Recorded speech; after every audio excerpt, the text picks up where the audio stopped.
Alright, welcome back. We have we're moving on, we're doing the area of a triangle. So it says here a diagonal divides any parallelogram into two congruent triangles. So this would be your diagonal. It's dividing this parallelogram into two equal shaped triangles. Therefore, the area of each triangle is half the area of the parallelogram. Okay, so the area for any triangle is going to be equal to 1/2 base times height. You guys should probably know that from middle school. The base of any triangle is any of its sides. The corresponding height is the length of the altitude. So this vertical line, got that right angle, is the length of the altitude to the line containing that base. Alright, so let's go over this example here. We want to find the area of the triangle to the left here. Alright, so let's go ahead and do this. We want to get the area. So my area formula is 1/2 base times height. So the base is defined as any of its sides, so I have a 10-foot side here. So I'll plug that in for B. And then the altitude, or the height, is defined as the altitude. So that's going to be, you extend from that line and then you go up to the top there. So that'll be a straight line down from the side that you chose up to the top of the triangle. So this height here is 6.4. Okay. And then we just multiply that out. We get 32 feet squared would be my height there. Alright. Let's look at this one. Find the area of the triangle at the right. Okay, so I've got a few numbers here. If I used 13 as my base, then I might run into some problems because I'd have to find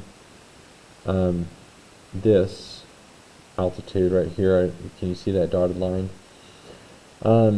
Which I don't know. However, if I just use the 12, I've already got an altitude given to me since it makes a right angle. So altitudes are always going to make a right angle. So this one's going to be 1/2 times 12 times 5, which is 30 centimeters squared. All right? Go ahead and flip the page.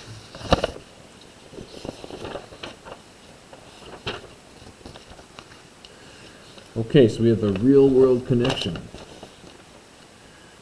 When designing a building, you must be sure that the building can withstand hurricane force winds which have a velocity of 73 miles per hour or more. The formula F equals 0.004 A times V squared gives the force F in pounds exerted by a wind blowing against a flat surface.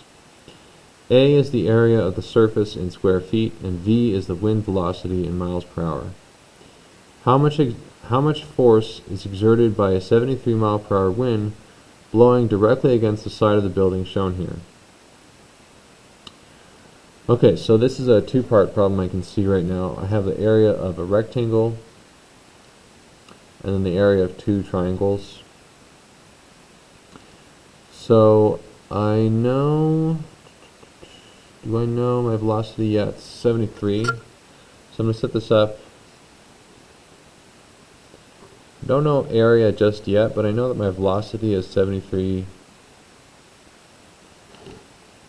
miles per hour. So I can plug that into the formula. 73 squared. Now I need to find out what my area is. Let's chunk this apart. I have the rectangle. My rectangle is 20 by 12. So the area there is going to be base times height. 20 times 12 is 240. So that's half of it. And then I have these rectangles up here. Okay. So it's not a rectangle, sorry, it's a triangle. Here's my altitude, 6 feet. I have a leg here of 20 feet. Do y'all see that? This is 20 right here. This is the same length. Okay, it's like a parallel line, just the same length as 20. So the area here will be 1/2 20 times 6. 20 times 6 is 120 times a half, that's 60 feet squared. Okay, so since I'm finding the area of this whole side right here, I need to add these together. Okay, so area is going to equal 240 plus 60. That's 300 square feet.